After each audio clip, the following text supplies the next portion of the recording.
త్వరగా కొన్ని సంగతులు మనం చూద్దాం. రూతు గ్రంథము మొదటి అధ్యాయం. రూతు గ్రంథము మొదటి అధ్యాయం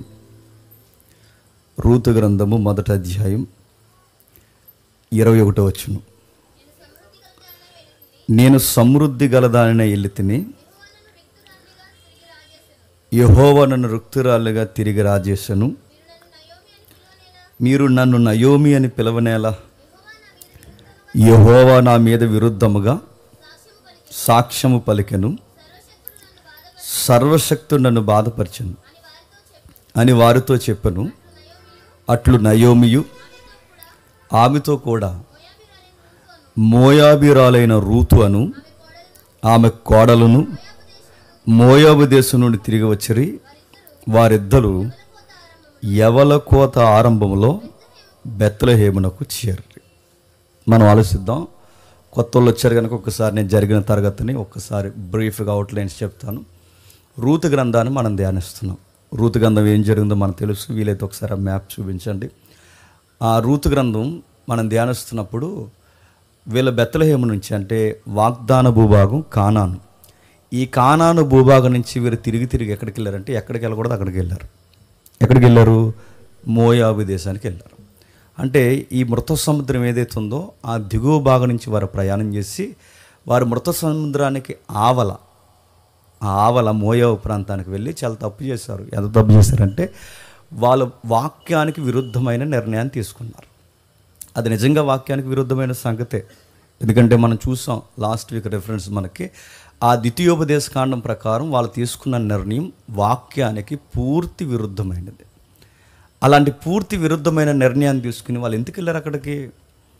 కానాను భూభాగానికి కరువు వస్తే వాళ్ళు అనుకున్నారు, కానాను భూభాగానికి కరువు వస్తే ఇక దేవుడు మమ్మల్ని పట్టించుకోవడం అనుకున్నారు. మరి అవిశ్వాసపు మాటలు వాళ్ళకి ఎలా వచ్చాయో ఏంటో, పరిస్థితుల్లోంచి వాళ్ళు ఎలా మాట్లాడాలనుకున్నారో తెలియదు. కానీ కొన్ని విషయాలు వాళ్ళు విడిచిపెట్టి, అంటే దేవుడు వాగ్దాన భూభాగాన్ని, దేవుడు అబ్రహాము, ఇస్సాకు, యాకోబులకు ఇచ్చిన ఆ వాగ్దానాన్ని అక్కడే గాలి కొదిలేసి మోయాబు ప్రాంతానికి పోయారు. ఆ మోయాబు ప్రాంతానికి పోతే సాధించింది ఏంటి? దేవుడు వాగ్దానాన్ని, దేవుని వాక్యానికి, సహవాసానికి విరుద్ధంగా వెళ్ళి వాళ్ళు సాధించింది ఏంటి చెప్పండి? 10 ఏళ్ళు గిర్రను తిరిగేసరికి 2 కొడుకులు పోగొట్టుకున్నారు. 10 ఏళ్ళు గిర్రను తిరిగేసరికి భర్త పోయాడు, భర్త చనిపోయాడు, బిడ్డలు చనిపోయారు. ఏమి సాధించారు చెప్పండి? వాక్యానికి విరుద్ధంగా వెళ్ళిన ఆమె ఏమి సాధించింది? పోతే పోయింది. ఆ వెళ్ళిన ఆమె కుదురంగా ఉందా?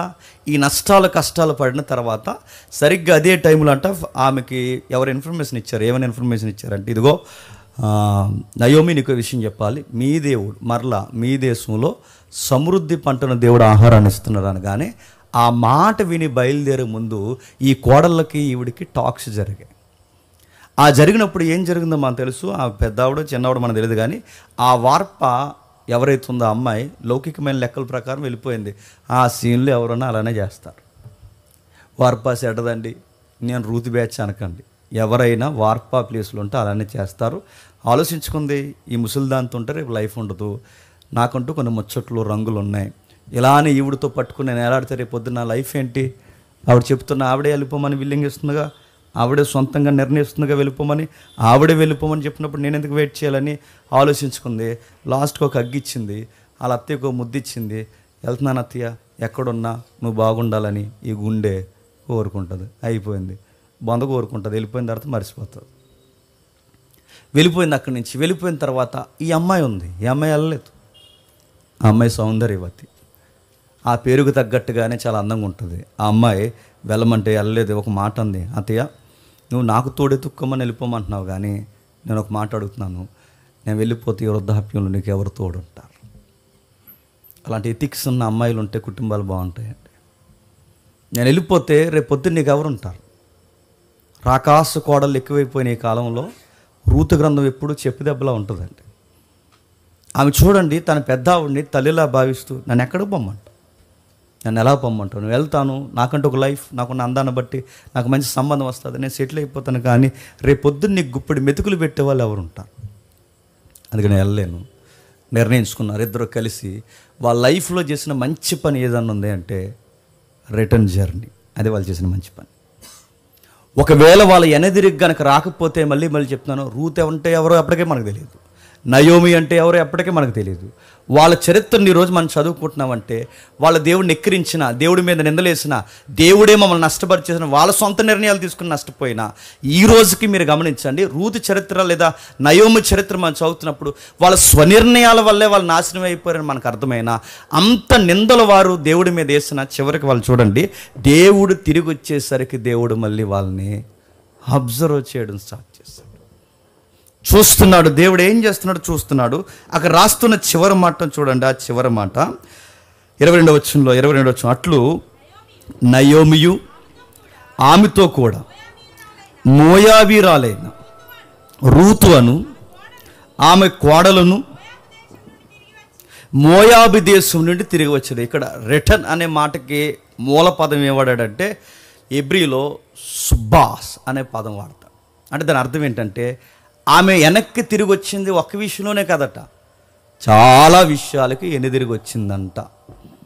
ఆధ్యాత్మిక జీవితంలో, భౌతిక జీవితంలో, పేదరికంలో, నిట్టూర్పులో, ఒంటరితనంలో ఒక్కటేంటి, ఆమె చాలా విషయాలు తిరిగి వచ్చింది. ఏమి తిరిగి రావడానికి కారణం, అంతకుముందు ఏముందని వెళ్ళింది. మోయాబు దేశంలో సంతోషం ఉందని వెళ్ళింది, ఆనందం ఉందని వెళ్ళింది. బెత్లెహేమును వదిలి ఆమె ఏమెత్తుక్కుంటూ వెళ్ళింది. మోయాబు దేశంలో సంతోషము, ఆనందము, ఎన్నో విషయాలను వెళ్ళింది. మోయాబు దేశంలో ఏముంది చెప్పండి? నాశనం ఉంది. చాలామంది చేసే పొరపాటు ఏంటి చెప్పనా, దేవుణ్ణి వదిలేసి లోకంలోకి పోతారు. చాలామంది చేసే పొరపాటు ఏంటి చెప్పనా, సహవాసాన్ని వదిలేసి లోకంలోకి పోతారు. ఏముందిరా లోకంలో అని అడగండి, వాళ్ళు చెప్తారు లోకంలో ఏముందిరంటే ఏముంది, సంతోషం ఉందనుకుంటారు, ఆనందం ఉందనుకుంటారు, వాళ్ళ జీవితానికి రంగులన్నీ అక్కడే ఉన్నాయనుకుంటారు. కానీ ఒకరోజు గుర్తుపెట్టుకోండి, వాళ్ళు తిరిగి వచ్చి ఒక రోజు వస్తుందన్న సంగతి వాళ్ళు మర్చిపోయి వెళ్ళిపోతారు. లోకంలో సంతోషము, ఆనందం ఆ రోజు మోయాబి అనే లోకంలో అలాగే ఉందనుకున్నారు. అక్కడ సమృద్ధి ఉంది, ఆహారం ఉంది, సంతోషం ఉంది, చక్కటి పురుషులు ఉన్నారు వివాహం చేసుకోవడానికని వెళ్ళిపోయారు. స్త్రీలు ఉన్నారని వెళ్ళిపోయారు. వెళ్ళిపోయిన తర్వాత వాళ్ళకి ఏముంది, వాళ్ళు ఎక్స్పెక్ట్ చేసిన లైఫ్కి క్వైట్ ఆపోజిట్ ఈవెంట్స్ స్టార్ట్ అయ్యాయి. ఇప్పటివరకు ఎన్ని సంవత్సరాలు మీరు భక్తిని గడించారు లేదో నాకు తెలియదు, కానీ అది 5 ఏళ్ళ, 2 ఏళ్ళ, 10 ఏళ్ళ, 20 ఏళ్ళ, 30 ఏళ్ళ, 40 ఏళ్ళ నాకైతే తెలియదు. మీ సీనియారిటీ ఎంతో నాకు తెలియదు, కానీ ఒకటి మాట చెప్తున్నాను, ఎప్పటి వరకు దేవుణ్ణి విని, వాక్యం విని, ఎప్పటి వరకు మీరు దేవుణ్ణి చూసి, ఎప్పటి వరకు మీరు సంఘము సహవాసము రుచి ఎరిగి, మీరు ఏ సంఘాల్లో ఉన్నారో మీ సహవాసాలు ఏంటో నాకు తెలియదు, కానీ ఇప్పటి వరకు దేవుడితో పెనుగులాడి లోకంలో ఏదో ఉందని పోతే, మళ్ళీ చెప్తున్నాను, మోయాబురాలుకి, రూతుకి, నయోమి ఇశ్రాయేలు స్త్రీకి ఎదురైన దెబ్బ మీకు ఎదురవదని మాత్రం అనుకోకండి. ఖచ్చితంగా ఎదురవుతుంది. ఎందుకంటే దేవుని వాక్యానికి వ్యతిరేకంగా వెళ్ళిపోయినారు, ఎవరో బాగుపడరండి. కానీ వాళ్ళు తిరిగి వచ్చారు. తిరిగి వస్తే ఏమైంది? తిరిగి వస్తే దేవుడు అబ్జర్వ్ చేస్తున్నాడు, మాట్లాడుతున్నాడు. ఏం మాట్లాడుతున్నాడు? గాడ్స్ ప్లానింగ్ రూతు గ్రంథంలో ఉన్నది చెప్పిన, దేవుడు డైరెక్ట్ మాట్లాడినట్టు ఎక్కడ ఉండదు. రూతు గ్రంథంలో మీరు చూడండి, ఒక్క రెఫరెన్స్ కనబడదు. కానీ రూతు గ్రంథాన్ని మీరు జాగ్రత్తగా స్టడీ చేస్తే ఆయన ప్లాన్ ఆఫ్ యాక్షన్ అంతా కనబడుతుంది. అదే రూతు గ్రంథంలోని బ్యూటీ. అదే ఆయన ఎక్కడ డైరెక్ట్గా మాట్లాడినట్టు రూతు గ్రంథంలో యెహోవా సెలవిచ్చినది ఏమనగా ఈ మాటలు ఉండవు. యెహోవా బోయాజుతో మాట్లాడినది ఏమనగా ఈ మాటలు ఉండవు. రూతుకి యెహోవా సెలవిచ్చింది ఏమనగా ఆ రాత్రి యెహోవా దర్శించి ఎలాగూ సెలవిచ్చింది, ఈ మాటలు ఉండవు. కానీ రూతు గ్రంథంలో ఏముంటుందంటే ఆయన ప్లాన్స్ ఉంటాయి. తిరిగి వచ్చారు, మర్చిపోద్దు, తిరిగి వచ్చారు. అత్తా కోళ్ళిద్దరు తిరిగి వచ్చారు. తిరిగి వచ్చిన తర్వాత ఏం జరిగింది? 2వ అధ్యాయం స్టార్ట్ అవుతుంది. ఏం జరిగింది? ఎంత బ్యూటిఫుల్గా ఉంటుంది, జాగ్రత్తగా వినండి. దేవుడు మన జీవితాల్లో ప్లాన్స్ ఎలా గీస్తాడో మనకు అర్థమవుతుంది. ఒకసారి చూడండి, 2వ అధ్యాయం 1వ వచనం చూడండి. నయోమి పెనిమిటికి బంధువుడు ఒకడు ఉండెను, అతడు చాలా ఆస్తిపరుడు. అతని పేరు బోయాజు. మోయాబీరాలైన రూతు, అత్తా నీ సెలవైన ఎడల నేను పొలములోనికి పోయి ఎవని కటాక్షము పొందకూడదునో వాని వెనుక పరిగేరుకుందనని నయోమితో చెప్పగా, ఆమె నా కుమారి పొమ్మని. ఎంత మంచి అత్త కోడలండి. ఆవిడేమో అమ్మలా పిలుస్తుందట, ఆవిడేమో కోడల్ని చెప్పండి కుమారి అని పిలుస్తుందంట. ఇప్పుడు అదే అది ఇంట్లో లేదు అన్నారంట. అది పెద్దావిడిని. ఈవిడంటది మెంటల్ది వచ్చింది మా కోళ్ళు మెంటల్ది అంట. ఈరోజు పిలుపులు చూస్తుంటే ఇదేమి రా బాబు ఎలా ఉందనిపిస్తుంది మనకి. కానీ ఆ రోజు చూడాలి ఎంత బాగా పిలుచుకుంటున్నారు చూడండి. వాళ్ళ అత్తను గౌరవిస్తూ, పైగా బాగా గమనించండి, వాళ్ళ అత్తగారికి ఫుడ్ పెట్టడానికి, వాళ్ళ అత్తగారికి ఆహారం సిద్ధపరచడానికి పర్మిషన్ మళ్ళీ ఎవరిని అడుగుతుంది చెప్పండి. ఎవరైతే యవనస్తున్నారో మీ అందరికీ చెప్తున్నాను, గుర్తుపెట్టుకోండి, మన మీద పెద్దోళ్ళు ఎవరైనా ఉన్నప్పుడు బయటకు పోతున్నప్పుడు పర్మిషన్స్ అడగాలి. గాలి తిరుగుతాం, దేవుడు మమ్మల్ని దీవిస్తాడంటే కింద వేసి తొక్కేస్తాడు. మళ్ళీ చెప్తున్నా, మీ మీద పెద్దవారు ఎవరైనా ఉంటే పర్మిషన్స్ అడగాలి. మీరు ఎక్కడ అడుగుతున్నారు? పర్మిషన్స్ అడిగి బయటికి వెళ్ళే వాళ్ళు ఎక్కడున్నారు చెప్పండి? భయం ఉన్న వాళ్ళు ఉన్నారా? అడిగే వాళ్ళు ఉన్నారా? నడుతున్నాను పర్మిషన్ తీసుకుని బయటికి వెళ్ళే వాళ్ళు ఎక్కడున్నారు? కొన్ని రైల్వే స్టేషన్లో కొన్ని మూమెంట్స్ చూస్తున్నప్పుడు, మనం మీటింగ్స్కి వెళ్తున్నప్పుడు కొన్ని మూమెంట్స్ చూస్తాం. వాళ్ళ పేరెంట్స్కి గుమ్మం దగ్గర ఉండి బాయ్ చెప్తారు, అగ్గించుకుంటారు. మమ్మీ వెళ్తున్నాను మమ్మీ, మరి లాంగ్ జర్నీలో చదువుకుంటారు కదా, వెళ్తున్నాం మమ్మీ అని అగ్గిస్తారు. వెళ్తున్నాను డాడీ. ఎవరైతే గ్రాండ్ ఫాదర్ ఎవరైతే ఉన్నారో వాళ్ళు తాతయ్య వెళ్తున్నాం, నానమ్మ వెళ్తున్నాం అని చెప్తారు. అలా వెళ్తారు. ట్రైన్ ఇలా మూవ్ అవుద్ది. ఇలా మూవ్ అయిన వెంటనే ఈ తూరేగల బ్యాచ్లో ఆన్ ఉంటారు. ఆడుతూ కూర్చుని ముచ్చట్లు పెడతారు. నడుస్తున్నాను, ఇప్పటి వరకు అమ్మా నాన్నకి బాయ్ చెప్పి లోపలికి వచ్చిన వెంటనే ఎవడో పనికి మాలిన ఎదవతో కూర్చొని మాట్లాడుతున్నావంటే నిన్నేమనాలి? చెప్పా చేయకుండా బండ్ల మీద తిరగడం, చెప్పా చేయకుండా రోడ్ల మీద తిరగడం, చెప్పా చేయకుండా అడుగుతున్నాను. చెప్పా చేయకుండా తిరిగితే నీ పేరెంట్స్ అడుగుతారో లేదో నాకు తెలియదు, కానీ నేను పుట్టించిన దేవుడు మాత్రం నీ తాట తీస్తాడేమో అనుకుంటున్నాను. నీకు బ్లెస్సింగ్స్ రావాలన్నా ఆయన చేతుల్లో ఉంటాయి. నీ బ్లెస్సింగ్స్ బిగించేయాలన్నా ఆయన చేతుల్లో ఉంటాయి. ఆ దీవెనలు దేవుడు ఎలా ఇస్తాడో అని నువ్వు అడిగితే, నేను ఏదికి మీద నిలబడి బైబిల్ ఎరిగిన వాడిగా చెబుతున్నాను, దేవుడు ఎలా దీవిస్తాడంటే నైతికత ఉన్న వాళ్ళని దీవిస్తాడు. ఎక్కడికక్కడే భయభక్తులు కలిగిన వారు దీవిస్తాడు. దేశంలో మీరు గాడ్స్ ప్లానింగ్ ఎలా స్టార్ట్ అవుతుంది చూడండి. అమ్మాయికి ఎథిక్స్ ఉన్నాయి. అమ్మాయి చాలా అందంగా ఉంటుంది. అమ్మాయిని చూపించండి ఒకసారి. చక్కగా ఉంటుంది. ఆ ఏ టెక్నాలజీని మనకి ఇచ్చారు కదా లాస్ట్ వీక్లో. ఆ అమ్మాయికి ఆ పొలంలోకి పోయి ఆ పొలంలోకి పోయి ఆ పరగ ఎరుకుంటుంది. పరగంటే తెలుసా? తెలది ఈ జనరేషన్కి. పరగంటే తెలుసా? పోనీ పని అంటే తెలుసా? తెలదు. తెలిసినా తెలియకపోతే తెలిసినట్టు చూడండి. పొలంలో ఇప్పుడంటే మిషన్స్ వచ్చేసి, అప్పుడు పొలాలను ఇలా కోసినప్పుడు ఇక్కడ ఒక కుప్ప అంటే అక్కడ ఒక గుట్ట, ఇక్కడ ఒక కుప్ప అలా వేస్తారు, చిన్న చిన్న కుప్పలు. వాటిని పనలు అంటారు. ఈ పనలన్నీ పోగేసి ఓ పెద్ద కుప్ప వేస్తారు. ఈ కుప్పేసే టైంలో ఆ వెన్నులు ఉంటాయి చూసారా, ఇందులోంచి ఒక ఎన్ను పడిపోతుంటుంది కిందకి. ఆ పడిపోయిన ఎన్నెల్ని పరిగె అంటారు. ఆ పరిగెరుకోవడానికి వెళ్ళిందంట. వెళుతూ ఏరుతున్నప్పుడు మీరు గమనించండి గాడ్స్ ప్లాన్ ఎలా ఉందో చూడండి. దేశంలో ఇంకెక్కడ పొలాలు లేవండి? ఉన్నాయా లేదా? దేశంలో చాలా పొలాలు ఉన్నాయి. దేశానికి చాలామంది యజమానులు ఉన్నారు. ఎందరో మోతుబర్లు ఉన్నారు. ఇన్ని పొలాలు, ఇంతమంది యజమానులు ఉండగా దేవుడు మాత్రం ఆ అమ్మాయిని ఎక్కడ నడిపించాడు చెప్పండి? That is God's plan. ఆ అమ్మాయిని అక్కడికే ఎందుకు నడిపిస్తున్నాడు? ఆ పొలంలోకి ఎందుకు వెళ్ళాలి? అక్కడికి ఎందుకు వెళ్ళాలి? ఈ అమ్మాయి ఇంకా పరగేరుకోవడానికి చాలా పొలాలు ఉండగానే బోయాజు పొలంలోకి ఎందుకు వెళ్ళాలి? దీన్నే గాడ్స్ ప్లానింగ్ అంటారు. దేవుడు రచయిత అయితే, దేవుడు డైరెక్టర్ అయితే, దేవుడు జీవితాల్ని, కొందరి జీవితాలని తన అండర్లోకి తీసుకుంటే దేవుడు వేసే ప్లానింగ్స్ ఇలానే ఉంటాయి. అయ్యో పట్టాన్ని అర్థం కావు. దాన్ని జాగ్రత్తగా జూమ్ చేసి చూస్తే ఇది పక్కా దేవుని యొక్క సంకల్పం అబ్బా అని మనకు అనిపిస్తుంది. అమ్మ ఏం నిర్ణయం తీసుకుంటుంది? వాళ్ళ అత్తగారు ఈమె కలిసి తీసుకున్న నిర్ణయం ఏంటి తెలుసా? గుప్పడి మెతుకులు ఆ దేవుడు పెడితే చాలు అనుకున్నారు. గుప్పడి మెతుకులు ఆ దేవుడు పెడితే చాలనుకున్నారు. బయలుదేరారు. దేశంలో ఎన్నో పొలాలు ఉండగా ఆ పొలంలోకి పోయింది.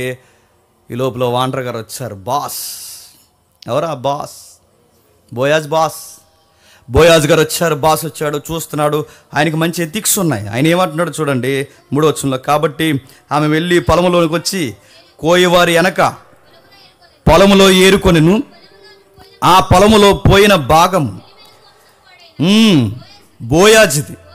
బోయాజు బెత్లెహేము నుండి వచ్చి, యెహోవా మీకు తోడయుండును గాక చేను కోయి వారితో చెప్పగా, వారు యెహోవా నిన్ను ఆశీర్వదించును గాక. వాళ్ళు ఏమంటున్నారు చూడండి.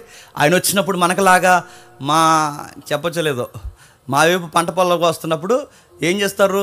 దేవుని ప్రేయర్ చేయరు, ఒక ఓణు కోస్తారు, ఒక మేకను కోస్తారు. నా కళ్ళ ముందు మా నాన్న ఎన్నోసార్లు కోసాడు. మా నాన్న 16 ఎకరాలు చేస్తాడు, ఎన్నోసార్లు కోసాడు. ఎందుకు నాన్న ఇలాంటివి అని అప్పటికి తెలుసో తెలియదు, దేవుళ్ళు కొంచెం ఉన్నప్పుడు ఎన్నోసార్లు అలా కొయ్యాలరా నీకు తెల్దో అనేవాడు. పొలాలకు నడుతాను. ఈయన చూడండి 3000 సంవత్సరాల క్రితం, అంటే ఇక్కడ నుండి 3000 సంవత్సరాల క్రితం పొలంలో వర్క్ స్టార్ట్ చేసినప్పుడు ఆ వర్కర్స్తో అంటున్నాడట, దేవుడు మిమ్మల్ని దీవించుగాక నాయన అంటే ఆ పనులు అంటున్నారట, దేవుడు మిమ్మును మీ పొలాన్ని కూడా దీవించునుగాక. వీళ్ళిద్దరు మాట్లాడుకుంటున్నారు. ఈ లోపల అమ్మాయి కనబడింది. ఈయన యొక్క చూపులు ఆమె మీద పడి, ఎవరు అమ్మాయి అని అడిగాడు. చాలా కామ్ గోయింగ్, చక్కగా తన పని ఏదో తను చేసుకుంటుంది. ఎవరు అమ్మాయి చూశాడు. అక్కడ మొన్న తెలిసింది సార్, ఉదయం నుంచి పని ఎరుకుంటుంది, పరిగెరుగుతుంది.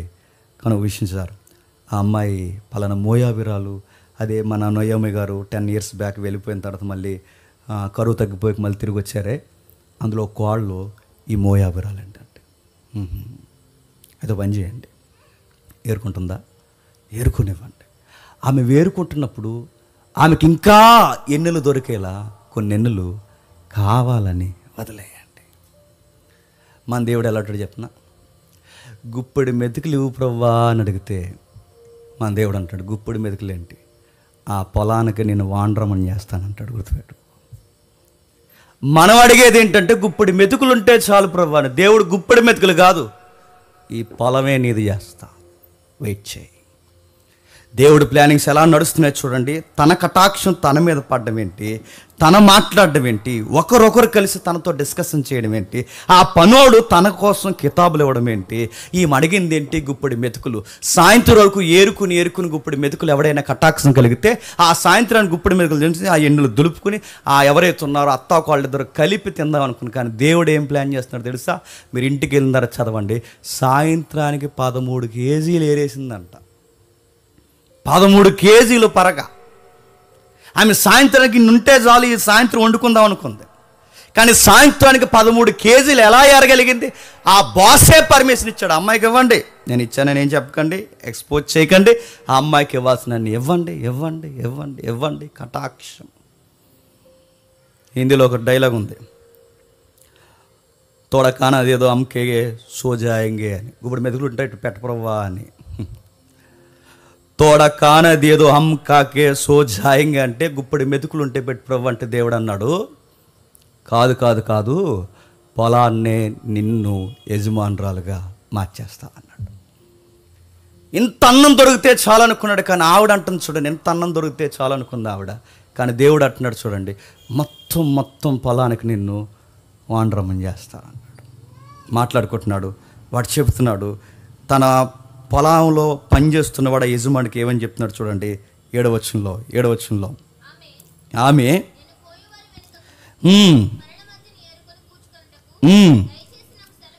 దయచేసి నాకు సెలవిమ్మని అడిగాను. ఆమె వచ్చి ఉదయం మొదలుకొని ఇది వరకు ఏరుకొనుచుండెను. కొంతసేపు మాత్రము ఆమె ఇంట కూర్చుండని వాడు చెప్పాను. నా మాట వినుము. వేరొక పొలములో ఆడేం చెప్తున్నాడట, ఆ పొలంలో పనిచేసేవాడు ఆఫీసర్కి లేదు క్షమించాడు, ఆ యజమానికి ఏం చెప్తున్నాడట, సార్ ఆమెను ఉదయం నుంచి సాయంత్రం వరకు ఏరుకుంటుంది సార్ అని చెప్తున్నాడట. నేను అడుగుతున్నాను, ఎవరైనా తన గురించి అంత మంచి సాక్ష్యం చెప్పమని ఎవరికైనా చెప్పిందా? ఎవరికైనా చెప్పిందా? నా గురించి ఇంత మంచి సాక్ష్యం చెప్పని చెప్పిందా? మీరు గుర్తించండి, ఆమె హార్డ్ వర్క్ చేస్తున్నప్పుడు పబ్లిక్ తనను అబ్జర్వ్ చేస్తున్నారు. మీరు చూడండి, ధనవంతులు ఎలా అవుతారు చెప్పనా? తినేసి కూర్చుంటే అవరు. మళ్ళీ చెప్తున్నాను, ధనవంతులు ఎలా అవుతారంటే సోమరపనులు చేస్తే అవరు. ధనవంతులు ఎలా అవుతారంటే కష్టపడాలి. ఆ పొరుగుడు చెప్తున్నాడట ఆ యజమానికి ఏమని చెప్తున్నాడంటే, అయ్యా మీకు విషయం చెప్పాలి, ఉదయం నుంచి కష్టపడుతుందండి, పనులన్నా పక్కకు పోయి రెస్ట్ తీసుకున్నారు, కానీ జస్ట్ అలా రెస్ట్కి వెళ్ళింది, మళ్ళీ వచ్చి మళ్ళీ ఏరుతుంది. ఎంత కష్టం ఎరిగిన పిల్లండి ఈ పిల్ల. ఏరుతూనే ఉంది. అంటే ఒక యజమానికి తన కింద పని చేస్తున్నాడు, ముక్కు మొక్కం తెలియనోడు ఆ అమ్మాయి గురించి సాక్ష్యం ఇస్తున్నాడంటే ఇది ఎవరు ప్లానింగ్ అనాలి చెప్పండి? మన గురించి మంచిగా చెప్పమన్నా చెప్పరు తెలుసా? మనం ఎలా ఉండాలి అలా ఉంటే మనం చెప్పమని చెప్పకపోయినా మన గురించికి చెబుతారు. గుర్తుపెట్టుకోండి. అలా మన గురించి చెప్పాలి అంటే మనం కష్టపడాలి, మనం దేవుని కొరకు ఎదురు చూడాలి. ఎలా ఎదురు చూడలేగో దేవుడు చెప్తున్నాడు. నా జీవితం అయిపోయింది, మేము వాక్యానికి విరుద్ధంగా వెళ్ళిపోయాం, సహవాసానికి విరుద్ధంగా వెళ్ళిపోయాం, ఇక పూర్తిగా మా జీవితం నష్టపోయిందని బాధపడేవారు ఎవరైనా ఉంటే ఈ రూతు గ్రంథం చూపించి ఏం మించిపోయింది లేదు, ఈ రోజుకి దేవుడు నీ కోసం ఎదురు చూస్తున్నాడు. ఒక మాట చెప్పండి వాళ్ళకి. మీ ఫ్రెండ్స్లో, మీ కొలీగ్స్లో ఎవరైనా ఉంటే మా జీవితం అయిపోయింది, మా వివాహాలు ఎలా జరిగిపోయాయి ఏంటి, మా సంసారం ఎలా అయిపోయింది ఏంటి, మా స్నేహాలు, మా ఉద్యోగాలు, మా సంపాదన ఇలా నష్టపోయింది ఏంటి, మా ఆరోగ్య సమస్యలు రోజు రోజుకి ఇలా దిగజారిపోతున్నాయంటే ఎవరైనా హోప్ లేకుండా బాధపడుతుంటే వాళ్ళకు మాట చెప్పండి. రూతును బాగు చేసిన దేవుడు, నయోమిని బాగు చేసిన దేవుడు మీ కుటుంబాన్ని కూడా బాగు చేసిన ఒక మాట చెప్పండి వాళ్ళకి. మీకు మాట చెప్పనా, ఇది బేస్ చేసుకుని మీరెంత చెడిపోతారో చెడిపోండి. నేను రెఫరెన్స్ ఇవ్వట్లేదు, మీకు లైసెన్స్ కూడా ఇవ్వట్లేదు. ఎంత చెడిపో, ఎందుకంటే చెప్పినా చెడిపోకూడదని చెప్పినా చెడిపోతారు, ఇలా ఉండాలని చెప్పినా దానికి విరుద్ధంగా జీవిస్తారు. కానీ ఎంత చెడిపోతారో చెడిపోండి. కానీ ఒకరోజు వస్తుంది జీవితంలో మీరు చేసిన చెడ్డ పనులకి, మీరు చేసిన క్రియాశీలకమైన పనులకి ఒకరోజు చనిపోయే రోజు వస్తుంది. ఆ చచ్చే లోపు నేను చెప్పిన మాట మాత్రం జ్ఞాపకం పెట్టుకోండి. లాస్ట్కి మీరు చేసిన ఈ దరిద్రం అంతా నెత్తిమీదకి వస్తుందిగా, ఆ చచ్చిపోయే టైంలో మాత్రం ఒక మాట గుర్తుపెట్టుకోండి, ఎన్నిదిరిగి వస్తే పట్టుకునే దేవుడు ఉన్నాడని మాత్రం మర్చిపోకండి. ఆ రైల్వే ట్రాక్ ముందు నిలబడి ఆలోచించుకుంటారో, ఆ గోదావరి గొట్టు ముందు నిలబడి ఆలోచించుకుంటారో, ఆ పురుగుల మందు డబ్బా ఎత్తే ముందు ఆలోచించుకుంటారో, ఒక్కసారి మీ అందరికీ ఒక హోప్ ఇచ్చే నేను మాట చెప్తున్నాను. నువ్వెన్ని చేసినా ఒక్కసారి పశ్చాత్తాపడి వెనక్కొస్తే నీ లైఫ్ని మార్చేసే దేవుడు ఉన్నాడు. కొత్త జీవితాన్ని ఇస్తాడు. భర్త చనిపోయాడు, మరిది చనిపోయాడు, మామ చనిపోయాడు, జీవితంలో అందరూ చనిపోయారు, మగాలు లేని ఇల్లు అయిపోయింది, అందరూ ఆడవాళ్ళు ఇల్లే.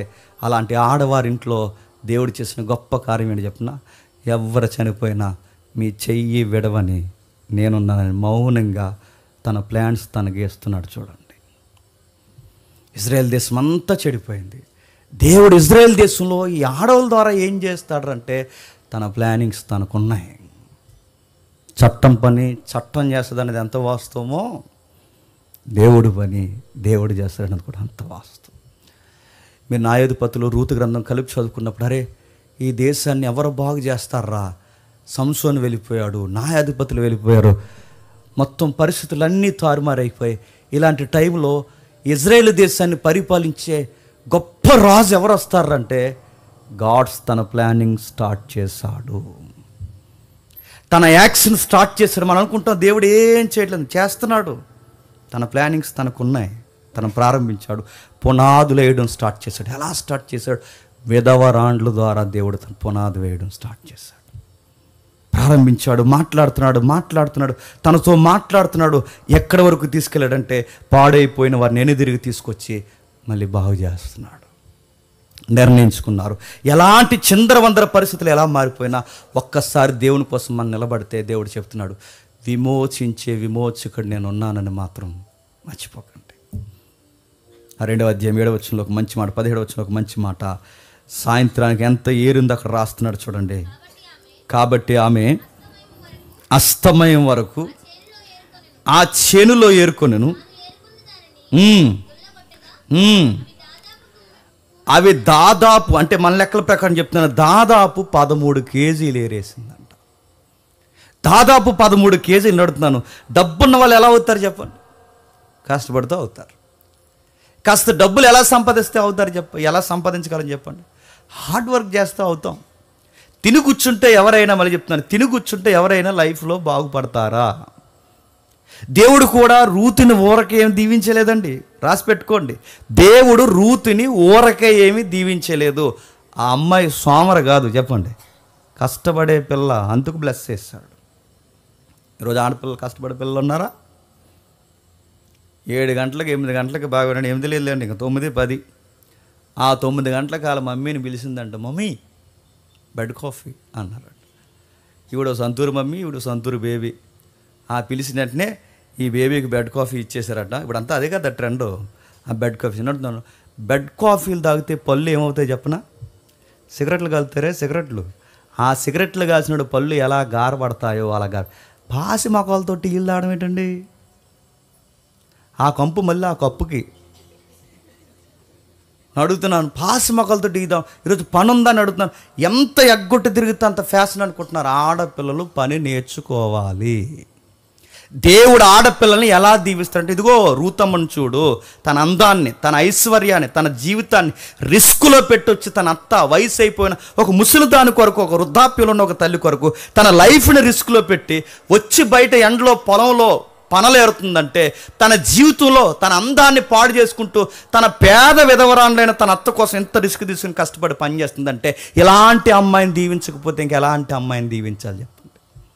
తిమోతి పత్రికలో ఒక మాట ఉంది, మీరు చదివారా? సుఖభోగలమయందు సుఖించిన స్త్రీ చచ్చిన దానితో సమానం అన్నారు. సుఖభోగంలో సుఖించే స్త్రీ అంటే పని చేయి, ఏదో ఒక పని చేయి, కనీసం గిన్నెలైనా కడుగు, ఏదో ఒక పని చేయి, వాకులైన తుడు, ఏదో ఒక పని చేయి. నేను అడుగుతున్నాను, మీ పెద్ద ఆయన చూస్తాడో, ఎదురింటోళ్ళు చూస్తారో, పక్కింటోళ్ళు చూస్తారో, మీరు పనులు చేయడం ఎవరు చూస్తారో లేదో నాకు తెలియదు, కానీ మీరు చేసే వర్క్ను మాత్రం ఎవరు చూస్తారు చెప్పండి? దేవుడు చూస్తాడు. మీరు చేసే పనులను బట్టే దేవుడు రేపు పొద్దున్న నీకు ఏ పని ఇవ్వాలో నిర్ణయిస్తాడు. ఖచ్చితంగా ఆడపిల్లలు పనులు చేయాలి. ఆ తల్లులకి మీరు చూడండి, దేవుడు నేర్పిస్తున్నాడు. అత్త కోసం ఎంత కష్టపడుతుంది. ఈరోజు అడుగుతున్నాను, అత్తని కష్టపడి పెంచే కోడళ్ళు ఉన్నారా? ఇబ్బంది పెట్టే కోడళ్ళు ఉన్నారు చెప్పండి? అత్త కోసం కష్టపడి, అత్తయ్య గారు మీరు ఇది తినరు కదా, మీకు ఉప్పు ఎక్కువ అవుతుందిగా, అత్తయ్య గారు మీకు సాల్ట్ ఎక్కువ అవుతుంది, ఇది అత్తయ్య గారు మీకు షుగర్ ఎక్కువ అవుతుందిగా, తగ్గిస్తాను అనే కోడలు లేరి. ఇదే వండం, తింటే తిను, అయితే మాని, ఇక మళ్ళీ కొత్త కూరలు ఒకటి నీకు. ఇలానే కోడలు, క్షమించండి, ఇలాగే కోడలు కొడుకు కలిసి ఒక తల్లిని అనాథాశ్రమంలో జాయిన్ చేశారు. ఇద్దరు కలిసి అనాథాశ్రమంలో జాయిన్ చేస్తే ఏమైంది? ఇద్దరు కలిసి అనాథాశ్రమంలో జాయిన్ చేస్తే 15 రోజులు బెంగ పెట్టుకుని ఆ పెద్ద ఆవిడ చచ్చిపోయింది. ఆ ఇల్లు ఎవరు కట్టారు తెలుసా? ఆవిడ కట్టింది. ఆ ఇంట్లో ఇలా సుఖం పడుతూ తిరుగుతున్నారు చూసారా? ఆవిడ కట్టిన ఇల్లు. ఆవిడ కట్టిన ఇంట్లో ఆవిడనే ఉండేకుండా తీసుకెళ్ళి అనాథాశ్రమంలో జాయిన్ చేస్తే భర్త లేని ఆ విధవరాండ్లు 15 రోజులకి బెంగ పెట్టుకుని చచ్చిపోయింది. ఇలాంటి మొండు కోడలు ఉన్నారు ఈరోజు. అత్త గుప్పిడి మెతుకులు పెట్టడానికి ఏడ్చేవాళ్ళు ఉన్నారు, అత్తను చూడడానికి ఏడ్చేవాళ్ళు ఉన్నారు. ఈరోజు కోడలను నిష్ఠూర పెడితే చనిపోయిన అత్తలు ఉన్నారు. చూస్తున్నారు వీడియోస్, రోడ్డు మీదకి లాక్ కొడుతున్నారు, వాళ్ళ చీరలు ఇప్పు కొడుతున్నారు కోడళ్ళే. ఆ కొడుకు లేని సమయంలో తన్నుతున్నారు. కొన్ని వీడియోలు చూస్తున్నాడు, బాధతున్నారు. ఆ వృద్ధాప్యంలో ఉన్న ఆవిడని ఎలా కొట్టాలనిపిస్తున్నారు ఎవరికంటే కొడుతున్నారు. ఆ దెబ్బలకి ఆ కొడుకు ఇంటికి వచ్చే సమయానికి ఏమీ తెలియనట్టు చదివేస్తున్నారు. ఎందుకంటే వాళ్ళకి అప్పటికే ఈ నోస్ అది పక్కగా లాగేసి వాళ్ళు మాట్లాడలేరు, వాళ్ళు ఏం చేస్తారు వివరించి కూడా చెప్పలేరు. పెద్దోళ్ళని కొడుతున్నారు, మామలను కొడుతున్నారు, అత్తయ్యలను కొడుతున్నారు. నడుతున్నాను, రూతమ్మను చూడండి, దిక్కు లేని ఒక విధవరాలు కొరకు, వయసు అయిపోయిన ఒక విధవరాలు కొరకు, రేపు 4 సంవత్సరాల నుండి చచ్చిపోయి ఆమె కొరకు తన చిన్న జీవితాన్ని తెచ్చి ఎవరికి అప్పగిస్తుంది చెప్పండి? తన అత్తయ్య గారికి అప్పగిస్తుంది. చూడండి, ఎలాంటి అమ్మాయిని దేవుడు దీవించకపోతే ఎలాంటి అమ్మాయిని దీవిస్తాడు చెప్పండి? మీకు మాట చెప్పిన, బైబిల్ ఒక మాట ఉంది, అవసరంలో ఉన్న వారిని ఆదరించండి అని ఉంది. ఎవరైనా బయట అవసరాలు ఉంటే వారిని ఆదరించండి అని బైబిల్ చెప్తే, అరే అవసరాల్లో ఉన్న వారిని బయట వారిని ఆదరించమని బైబిల్ చెప్తే, మరి నీ ఇన్లాస్ని నువ్వు ఆదరించవా? నీ చట్టపరమైన లేదా నీ భౌతికమైన నీ రక్త సంబంధం నువ్వు ఆదరించ, బయట వాళ్ళని ఆదరించమని బైబిల్ చెప్పినప్పుడు మీ అత్తను ఆదరించకపోతే దేవుడు నీ ప్రార్థనలు వింటాడా? మీ మామను నువ్వు చూడకపోతే నీ ప్రార్థనలు దేవుడు వింటాడా? నువ్వు ఏ పని చేయకుండా ఇంట్లో అలా ఖాళీగా తిరుగుతుంటే నీకు మంచి భవిష్యత్తు ఎలా ఇస్తాడు అనుకుంటున్నావు? దేవుడు ఎవరిని బ్లెస్ చేస్తాడు? ఇదిగో ఇలా కష్టపడి, ఈ రూతమ్మ చూసారా, ఇలా కష్టపడి పనిచేసే ఇలాంటి అమ్మాయిల్ని, ఇలాంటి స్త్రీలని, ఇలాంటి గృహిణీల్ని దేవుడు ఆదరిస్తాడు. ఎవరిని పడితే వాళ్ళని ఆదరించాడు. దేవుడు ఆదరించాలి అంటే దేవుడు కొన్ని ప్లానింగ్స్ ఉంటాయి. ఎవరిని కోరుకుంటాడు? కష్టపడే వారిని కోరుకుంటాడు. ఆయన ఇష్టంగా కోరుకుంటాడు. ఆమె గురించి రాస్తూ ఆ 2వ అధ్యాయం 23వ వచనంలో మంచి మాట అంటున్నాడు చూడండి, నిలకడగా ఉండి అని ఒక మాట ఉంటుంది చూడండి. కాబట్టి యవన కోతయు గోధుమల కోతయు ఆమె ఏరుకొనుచు నిలకడగా నుండి ఆ పదం చూసారు, నిలకడగా ఆమె చేస్తున్న పనిని వేరే దాని వైపుకి తిప్పదంట. నిలకడ. మా అత్త చూసిందా, ఏడిసిందా, సాయంత్రం ఒక గంజి కాసి ఇచ్చేస్తే అయిపోద్ది అనుకుందా? నిలకడగా పనిచేసి, అంటే ఆమె గూర్చి రైటర్స్ ఏమని రాస్తున్నారు, ఆమెను గూర్చి ఆ పొలంలో పనిచేస్తున్న వాళ్ళు ఏమని కితాబిస్తున్నారు. నిలకడగా ఏదైనా గుర్తుపెట్టుకోండి, దేవుడు లైఫ్లో సక్సెస్ ఊరకే ఇవ్వడు. చేసే పనిని చెప్పండి నిలకడగా చేయండి. మీకు మాట చెప్తున్నాను వినండి, కష్టపడితే కానీ జాబు రాదన్న సంగతి మనకు తెలుసా తెలియదా? ఇప్పుడు రివర్స్ చెప్పండి, కష్టపడతామా? కానీ మనకేం వచ్చేయాలి? నీ బంధు వస్తుంది జాబ్. కష్టపడితే కానీ జాబు రాదని మనకు తెలిసినప్పుడు మరి నువ్వు కష్టపడకుండా నీకు జాబు దేవుడు ఇచ్చేయమంటే అలా ఇచ్చేస్తాడు. చదువుకోకపోతే జీవితం ఉండదని మనకు తెలుసా తెలియదా? కానీ చదవం, కానీ జీవితం మాత్రం బాగుండాలి. ఎలా ఇచ్చేస్తాడు జీవితం అడుగుతున్నాను నేను. యంగ్స్టర్స్ మిమ్మల్ని అడుగుతున్నాను, ఆడపిల్లలు మగపిల్లలు మీ అందరిని అడుగుతున్నాను. కష్టపడకుండా దేవుడు ఎలా ఇస్తాడు? ముందు నువ్వు కష్టపడు, నువ్వు కాళ్ళు గదుపు, నువ్వు చేతులు గడుపు, నువ్వు వల్లంచు, ముందు నువ్వు ఏదో ఒకటి చేయి. ఆయన ఏదో ఒక క్రియ జరిగించాలంటే ముందు నువ్వు క్రియ చేయాలిగా. ఊరకే దేవుడు ఆకాశం నుంచి ఇలా చెయ్యి వచ్చేసి ఇలా ఏదో సముద్రాన్ని వేరు చేసినట్టు ఎర్ర సముద్రాన్ని వేరు చేసి నువ్వు వస్తుంటే దేవుడు సైడ్ ఇవ్వండి అంటాడు అనుకుంటున్నావా? కష్టపడాలి. కష్టపడకపోతే ఉద్యోగం రాదు, కష్టపడి చదవకపోతే భవిష్యత్తు బాగోదు. కష్టపడకపోతే దేవుడు కూడా నిన్ను దీవించి ఏమీ ఎరగదీయడు. నువ్వు కష్టపడాలి. రూతమ్మ నిలకడగుండి కష్టపడుతుంది. ఎంత నిలకడగుందంటే ఆమె చేసే పనిని ఫోకస్ని ఎక్కడికి మార్చదట. ఆ పెద్ద ఆయన ఉన్నాడు బోయాజు గారు, అమ్మ నీ గురించి నేను మంచి సాక్షి విన్నాను, నువ్వు వెనకాల పొలంలో ఈ పరగలన్నీ ఏరుకుంటున్నావు, నీ గురించి నేను విన్న తర్వాత నాకు అర్థమైంది.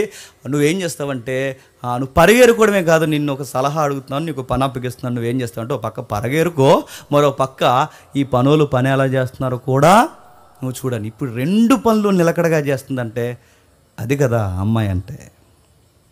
ఆ పని చేస్తుంది చెప్పండి, ఈ పని చేస్తుంది. మనం ఈ పని చేస్తే ఆ పని గాలిగిపోద్ది, ఆ పని చేస్తే ఈ పని గాలిగిపోద్ది. అందుకే మధ్యలో డ్రైనేజీలోకి పోతారు. మళ్ళీ చెప్తున్నా, 2 చేయాలి. అమ్మాయి ఎంత బ్యాలెన్స్గా మెయింటైన్ చేస్తుంది చూడండి, తన టైం టేబుల్ని ఎంత చక్కగా మెయింటైన్ చేస్తుందో చూడండి. అన్నీ కరెక్ట్గా జరిగిస్తుంది, కష్టపడుతుంది, పని చేస్తుంది, తన యజమాని చెప్పిన మాటలు కూడా గౌరవిస్తుంది, నిలకడగా పనిచేస్తుంది. సాయంత్రానికి 13 కేజీలు గోధుమలు ఏరేసిందంట.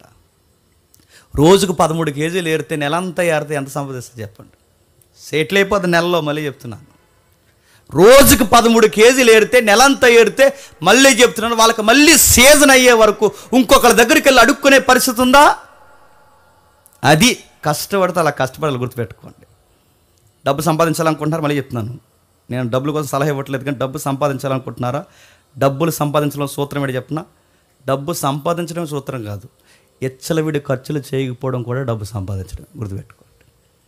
అని సేవ్ చేయండి, రూపాయి దాయండి, రూపాయలు పసిగట్టండి, దాన్ని జాగ్రత్తగా అబ్జర్వ్ చేయండి. అరే డబ్బులు ఎలా సంపాదించడం కసి సాధించి దాన్ని దాయ్ సేవ్ చేయి. దేవుడు ఎలా అన్నాడు? యథార్థముగా కష్టపడిన వాడు రెక్కల కష్టాన్ని చెప్పండి ఆశీర్వదిస్తాను అన్నాడు.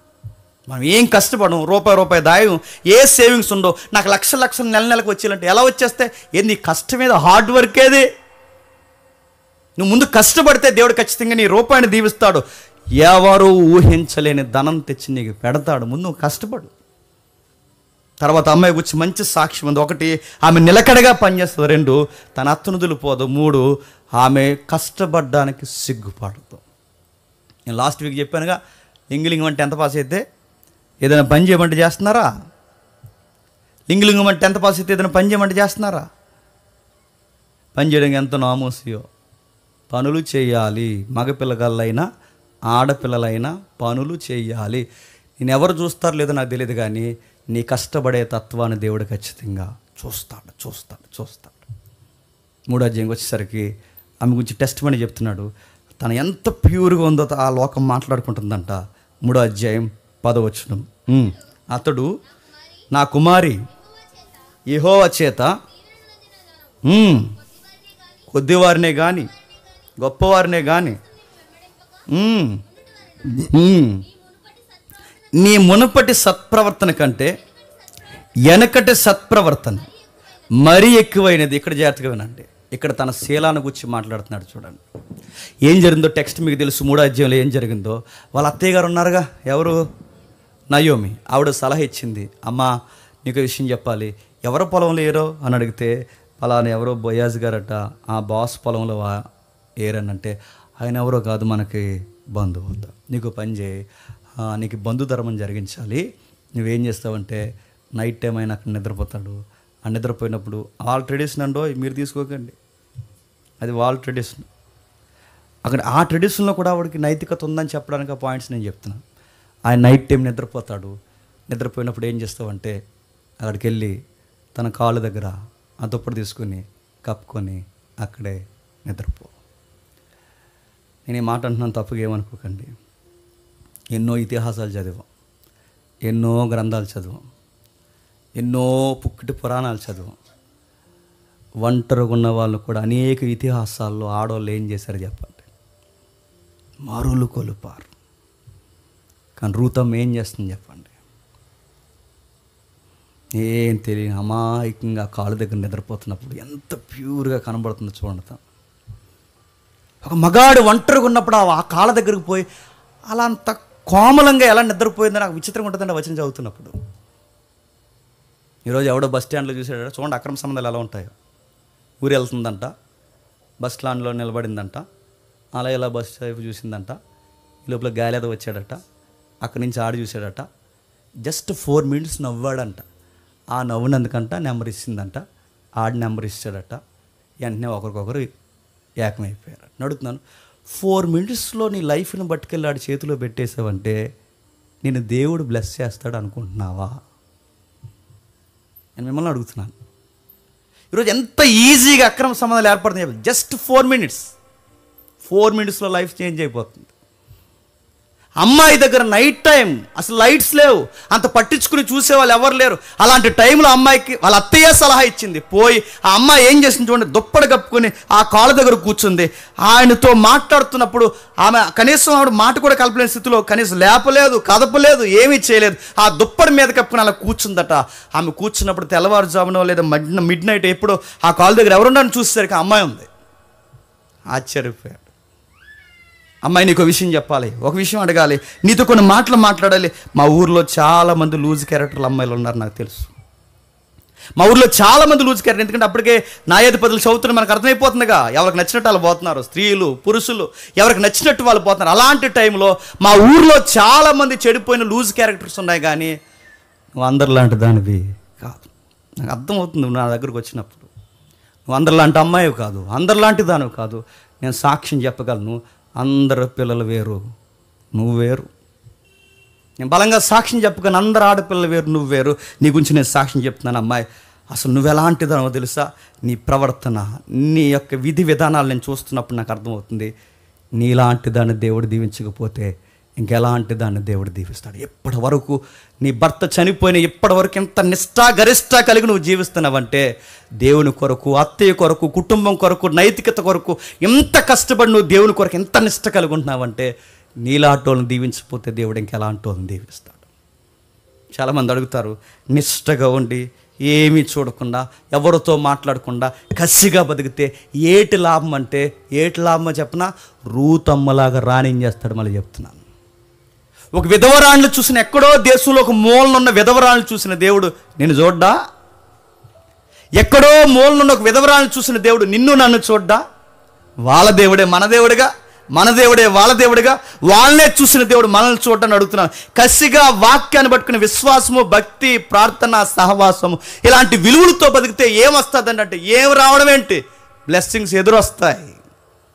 బోయాజు లాంటి బాస్ ఎదురొస్తాడు. మళ్ళీ చెప్తున్నాను, ఫిదా అయిపోతాడు. అమ్మాయి కాళ్ళ దగ్గర కూర్చుంటే అన్నాడట, నీలాంటి క్యారెక్టర్ని అమ్మాయిని నేను చూడలేదు, గొప్పవారిని కానీ కొద్దివారిని కానీ అసలు ఒక్కడికి ఐ కాంటాక్ట్ కూడా ఇవ్వలేదు నువ్వు.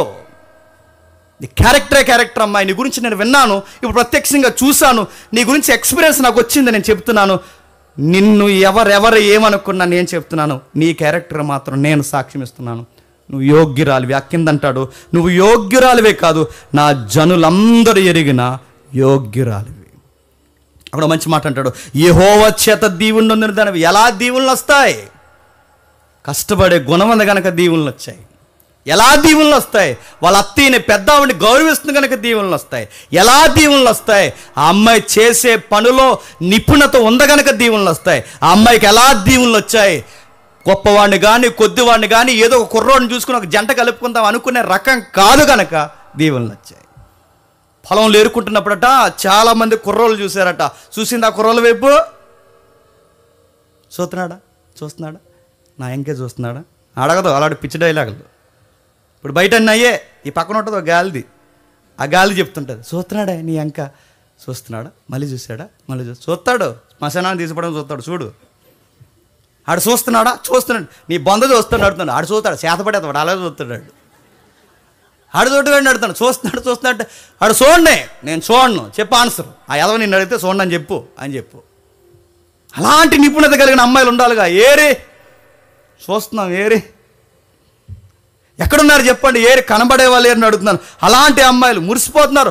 నలుగురు ఎవరైనా చూస్తే చాలు, చూస్తున్నారు. పెద్ద హీరోయిన్లు మోనాలిసాలా ఫీల్ అవ్వకండి, చూసినా చూడకండి. అప్పుడు మోనాలిసాకు బావ అవుతావు నువ్వు. రిప్లై ఇవ్వకండి, కనీసం చూడకండి.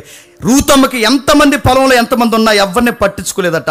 ఈ పాయింట్ కూడా నొక్కుతున్నాడు చూడండి. ఈ పాయింట్ మొగోడు కనుక, మొగోడికి అర్థం, మొగోడు చూపులు మొగోడికి అర్థమవుతాయి. ఆ మొగోడు కనుక ఆయన అంటున్నాడు, గొప్పోళ్ళు తిరిగారు, చెప్పండి, చిన్నోళ్ళు తిరిగారు, ఒక్కడేటి ఎంతమంది నీకు ప్రపోజ్ చేశారు, కానీ ఒక్కడ పట్టించుకున్నావా? అది రూత్ అంటే.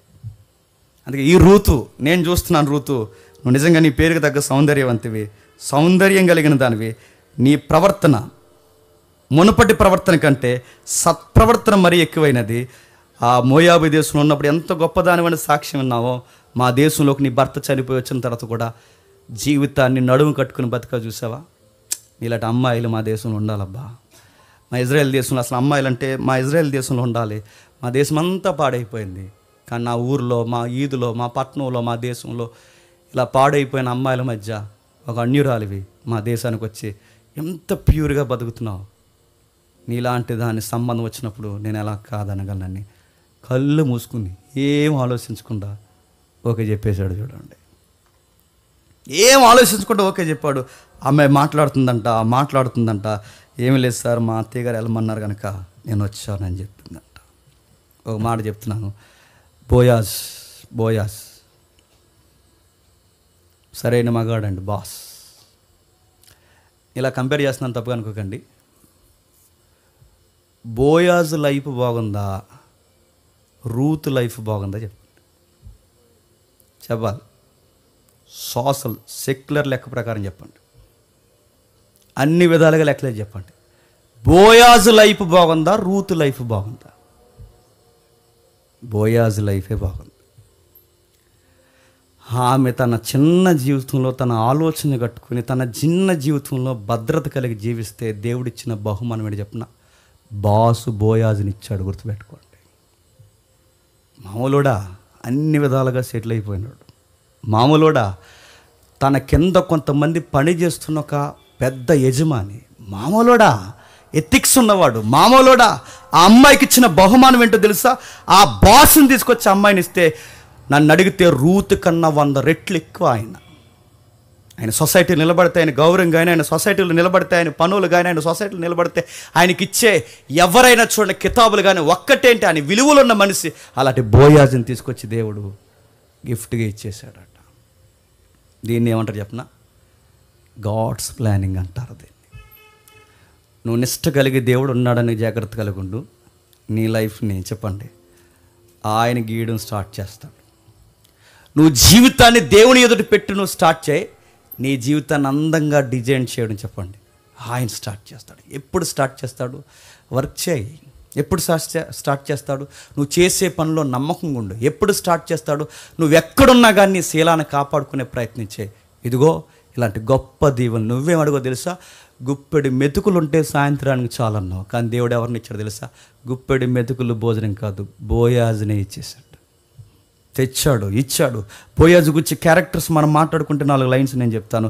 బోయాజు గురించి మాట్లాడుకుంటే అతను గొప్ప వ్యక్తి. ఆ గొప్ప వ్యక్తి ఏమంటాడు చూడండి, 3వ అధ్యాయం 7వ వచనంలో, బోయాజు మనసు సంతోషించినట్లు అన్నపానములు పుచ్చుకొని లోపలకు పోయి ధాన్యం వద్ద పడుకొని ఉన్నప్పుడు ఆమె మెల్లగా పోయి అతని కాళ్ళ దగ్గర ఉన్న బట్ట తీసి పండుకొని. ఇప్పుడు బాగానండి, ఒక చీకట్లో ఒక అమ్మాయి అలాంటి టైంలో అక్కడికి వచ్చి తన దగ్గర నిద్రపోయినప్పుడు ఎవడైనా అయితే ఏం చేస్తాడు చెప్పండి? ఎందుకన్నా గొప్ప అవకాశం ఎప్పుడు రాదనుకుంటాడు. కానీ ఆయన ఏం చేశాడు తెలుసా? ఆ అమ్మాయితో మాట్లాడుతున్నాడంట. టాక్ స్టార్ట్ చేశాడు. తన క్యారెక్టర్ ఎత్తి మాట్లాడుతున్నాడు, గొప్పదాని అని మాట్లాడుతున్నాడు. బోయాజులో చెప్పుకోవడం స్టార్ట్ చేస్తే ఎన్నో విలువలున్న క్యారెక్టర్ బోయాజుకు ఉంది. పేదోళ్ళను చూస్తే జాలి పడతాడు. పేదదే వదిలేయండి, పొలంలో కొన్ని పోయినా పర్లేదు వదిలేయండి. పేదలను చూస్తే జాలి పడతాడు, అమాయకులను చూస్తే జాలి పడతాడు, విధవరాలను చూస్తే జాలి పడతాడు. ఆ అబ్బాయికి ఉన్న మరొక క్యారెక్టర్ ఏంటో తెలుసా? ఆ యవనస్తులు ఎవరైతే ఉన్నారో అందరికీ మీటింగ్ పెట్టి పిలిచి అన్నాడు, రైట్ ఆడపిల్లల జోలికి పోకండి రా అన్నాడంట. ఆ పిల్ల జోలికి కనిపోయారంటే మీరు తాడ తెస్తా అని చెప్పాడంట. అంటే తన క్యారెక్టర్ ఎలా ఉందో చూడండి. పేదోళ్ళను గౌరవిస్తాడు, అమాయకులను గౌరవిస్తాడు, విధవరాలను గౌరవిస్తాడు, యవన స్త్రీలను ఏడిపించకూడదని యవనస్తులందరికీ వార్నింగ్ ఇస్తాడు. ఒక్కటేంటి ఆయన తీసుకున్న అతిపెద్ద రిస్క్ ఏంటో తెలుసా? ఒక అన్యురాలైన మోయాబు స్త్రీని పెళ్లి చేసుకోవడానికి ముందుకు వచ్చాడు. ఏముంది చెప్పండి ఆయన గురించి చెప్పడానికి? చాలా గొప్ప సంగతులు ఉన్నాయి. బోయాజ్ కన్నా ముందు ఒక సంబంధం వచ్చింది అమ్మాయికి, తెలుసుగా. బోయాజ్ కన్నా ముందు ఒక సంబంధం వచ్చింది. ఆడెందుకు ఏ పాయింట్ మీద చేసుకున్నాడు చెప్పండి? కేవలం మోయాబు స్త్రీని చేసుకుని అంటాడండి. కేవలం మోయాబు స్త్రీ అని చేసుకున్నాడు. కానీ ఈయనకి అదే సంబంధం ఈయన దగ్గరికి వస్తే రిస్క్ చేసి ఎందుకు తీసుకుంటున్నాడు చెప్పనా? ఆ అమ్మాయిని అబ్జర్వ్ చేశాడు. ఈ అమ్మాయి దేవుడికి భయపడే విశ్వాసిగా మారిందని అబ్జర్వ్ చేశాడు కనుకే చెప్పండి ఆ సంబంధానికి ఓకే చెప్పాడు. అని అడిగితే రూత్ ఎక్కువ బోయాజ్ ఎక్కువ అంటే నా దృష్టిలో బోయాజ్ ఎక్కువ. కానీ ఈమెకున్న విలువను బట్టి ఈ రూతును కూడా ఏ స్థాయికి లేపాడు చెప్పండి? బోయాజు స్థాయికి లేపాడు. వీళ్ళిద్దరు జంట అయితేనట, బాగా వినండి, వీళ్ళిద్దరు జంట అయితేనట దేవుడు ఒక కార్యం స్టార్ట్ చేశాడట. ఏమి స్టార్ట్ చేశాడు? ఒక్కసారి 4వ అధ్యాయం 10వ వచనం నుంచి చూడండి, ముగిద్దాం. 4వ అధ్యాయం 10వ వచనం నుండి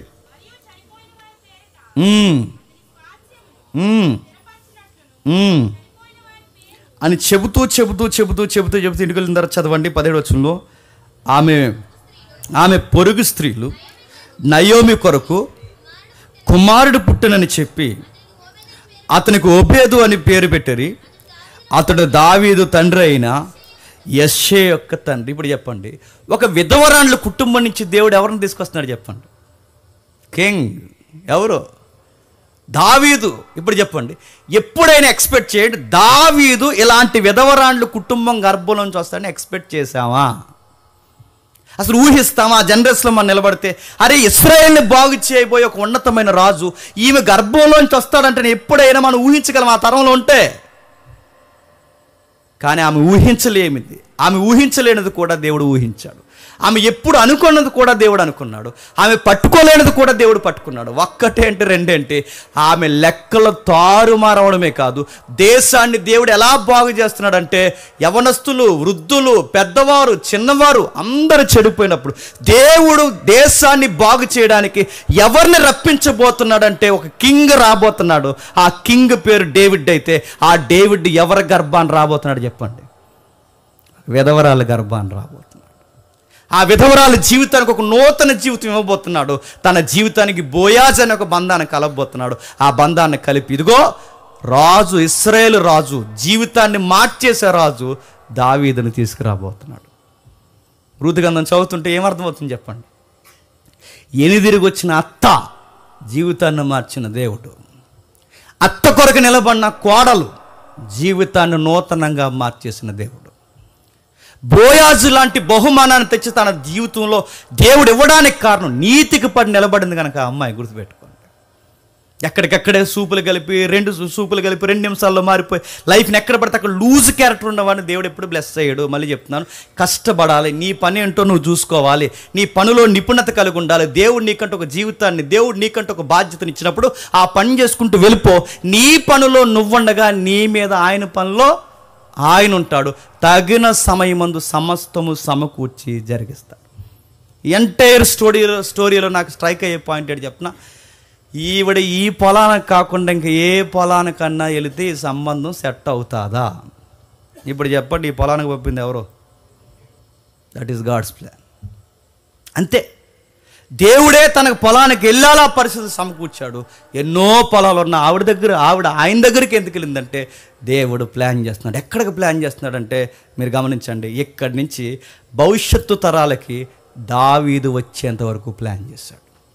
ఒక్క మాట చెప్పి నేను ముగిస్తాను. నువ్వు హానెస్ట్గా నిలబడితే నీ ఇంపాక్ట్ ఎవరి మీద పడుతుంది చెప్పిన? నెక్స్ట్ జనరేషన్ మీద పడుతుంది. గుర్తుపెట్టుకోండి, రూత్ అనే ఆ ప్రభావం ఎక్కడి వరకు పడింది చెప్పండి? దావీదు తరాల వరకు పడింది. మీకు చెప్తున్నాను, ఈ జనరేషన్లో మనం కసిగా నిలబడితే మన యొక్క ప్రభావం మళ్ళీ చెప్తున్నాను నెక్స్ట్ జనరేషన్ మీద పడుతుంది. మన జనరేషన్ ఎంత అండి? గట్టిగా తిప్పి కొడితే 60 సంవత్సరాలు. 60 సంవత్సరాల తర్వాత ఇంకొక 60 లేదా ఇంకొక 100 సంవత్సరాలు మన తరాలు మాట్లాడుకోవాలి అంటే ముందు నువ్వు నిలబడితే రాజుల్లాంటి కొడుకులు, రాజుల్లాంటి వ్యక్తులు, రాజుల్లాంటి సమూహము దేవుడు నీలో నుంచి స్టార్ట్ చేస్తాడు. అసలు ఊహించండి, రూతు గ్రంథంలో నాశనం అయిపోయిన ఇద్దరు ఎదవరాండ్లు, జీవితం ఓడిపోయింది అనుకునే ఇద్దరు ఎదవరాండ్లు ఎనిదిరిగి వచ్చి దేవుడికి మాట ఇచ్చి, దేవా నువ్వే ఉన్నావని నీతికి పడి నిలబడితే దేశంలో రాజుల్ని ఎతకలేదు, సౌలు కుటుంబాన్ని ఎతకలేదు, ఎవరిని ఎతకలేదు, భవిష్యత్తులో వీళ్ళ ద్వారా మార్చాలని ఎవరిని అనుకోలేదు. కానీ దేవుడు ఎవరిని ఎత్తుకున్నాడు తెలుసా? ఆ నమ్మకంగా మూలం జీవిస్తున్న ఆ పేద కుటుంబాన్ని దేవుడు ఎత్తుక్కున్నాడు. నేను ముగించే ముందు ఆ పేదరాలను చూసిన దేవుడు నిన్ను కూడా చూస్తాడు. ఆ విధవరాలను చూసిన దేవుడు నిన్ను కూడా చూస్తాడు. ఆ అమాయకులను చూసిన దేవుడు నిన్ను కూడా చూస్తాడు. దీంట్లో మనం నేర్చుకోవాల్సిన సూత్రం ఒకటే: నీతికి పడి నిలబడండి, నీతి కొరకు ఆకలి దప్పులు కలిగి ఉండండి, చేసే పనిని నమ్మకంగా చేయండి. నీ చేయి పట్టుకునే దేవుడు నేను విడువక ఎడబాయక నీకోసం ఎదురు రావడానికి ఆయన సిద్ధంగా ఉన్నాడు. కాకపోతే నువ్వు చేయాల్సిన పని ఒకటే, మళ్ళీ ఎనిదిరిగి రా. ఎక్కడి వరకు ఊరుకుపోయావో మాకు తెలియదు, లోకంలో ఎక్కడి వరకు పోయావో మాకు తెలియదు, ఏం చేసావో తెలియదు. ఎనిదిరిగి రా. ఒక్కసారి ఎనిదిరిగి వస్తే మళ్ళీ నీకు నూతన జీవితాన్ని ఇవ్వడానికి దేవుడు సిద్ధంగా ఉన్నాడు. రూతు లేకపోతే ఎవరైతే ఉన్నారో మనకు కనబడుతున్న వ్యక్తి ఓబేదేదేం లేడు. ఓబేదేదేం లేకపోతే దావీదు తండ్రి యెష్షై లేడు. యెష్షై లేకపోతే దావీదు లేడు. దావీదు లేకపోతే యేసుక్రీస్తు వారు లేరు. ఆయన ఎలాగనే పుట్టొచ్చేమో కానీ ఈ వరుస లేదు, గుర్తుపెట్టుకోండి. ఈవిడ ఆ రోజు స్ట్రాంగ్గా నిలబడితే లింక్ ఎక్కడి వరకు వచ్చింది తెలుసా? ప్రభు అయిన యేసుక్రీస్తు వారు పుట్టుకు వరకు వచ్చింది. వారేవా అనిపించట్లేదండి తన లైఫ్ని చూస్తుంటే? ఇందులో యేసుక్రీస్తు వారు కనబడుతున్నారంటే కనబడుతున్నాడు. బోయాజ్ అనే ఉన్నతమైన స్థాయిలో యేసుక్రీస్తు వారు కనబడితే, జీవితంలో దెబ్బలు తినేసి ఓడిపోయి మౌనంగా కూర్చుండిపోయిన స్థాయిలో సంఘము రూతు కనబడుతుంది. ఆ స్థాయిలో ఉన్న బోయాజు ఎవరి కోసం దిగొచ్చాడట? చిదిగిపోయిన సంఘమైన రూతు కోసం దిగొచ్చి హక్ చేసుకుని, తను పెళ్లి చేసుకుని, తన జీవితాన్ని అన్నాడట, నీకు నూతన జీవితాన్ని అనుగ్రహిస్తా అన్నాడట. ఇప్పుడు చెప్పండి, మన ప్రభు అయిన యేసుక్రీస్తు వారు బోయాజు కన్నా గొప్పడు. ఆయన మన కొరకు దిగొచ్చాడు. మన మచ్చలు, మరకులు అన్నిటిని అర్థం చేసుకున్నాడు, తీసి పడేశాడు. ఒకటే ఒకటి అంటాడు, నాతో నిబంధన చేసుకున్నావు, నా కొరకు నమ్మకంగా జీవించినాడు. ఎంతకన్నా ఏం కావాలండి?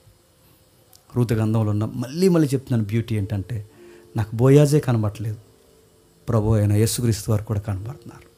నాకు రూతే కనబట్టలేదు, నా స్థితి ఏంటో నాకు అర్థమవుతుంది, మా జీవితాలు ఏంటో మాకు అర్థమవుతున్నాయి. అందుకే ప్రభు దగ్గరికి రండి. ఎలాంటి పరిస్థితులైన దేవుడు మార్చేసే దేవుడు. ఎలాంటి గొడ్డి పరిస్థితులైనా ఇక అయిపోయింది, లైఫ్ లేదని ఏమనుకోకండి. ఒక్కసారి ఎనుదిరికి రండి, మీ జీవితాన్ని దేవుడు అద్భుతంగా మార్చేస్తాడు. మళ్ళీ చెప్తున్నాను, క్యారెక్టర్ ఎక్కడ లూజ్ అవనివ్వకండి, జాగ్రత్త కలిగి ఉండండి. దేవుడు సర్వము ఆశీర్వాదాలు తెచ్చి దేవుడు నీ చేతుల్లో అనుగ్రహించును గాక.